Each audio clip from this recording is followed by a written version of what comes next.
ne tusanga nti enkumbi ezaagulwa baaci esooka enkumbi ezo minisita yazigabira baminisita banne bokka. Tulaba ku ssente ezaamuweebwa ne tulaba n'enkumbi emitwalo 8 ne tulaba nti wamma mulimu akantu ke twaliise ka value for money nga tekavuddeeyo ki nga tekavuddeeyo bulungi. Naye nga Honorable Ssempijja Kabondo kamugambye nti kintu kitereze bulungi bwekuba kwongera ssente tugenda kuba caucus tu government babongere ssente mulabe nga buli maka gafuna enkumbi.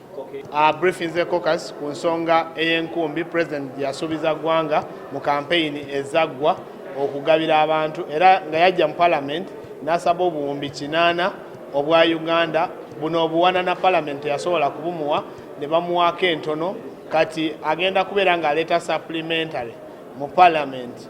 Ffe ng'akakiiko ka budget tukituuleko then supporting Ministry ya Agriculture ne NADS basobole okufuna zino ssente. Naye bwe baleetera supplementary budget twagala kumanya ne bwe tunayisawo supplementary budget zeeze enkumbi bagenda zigaba batya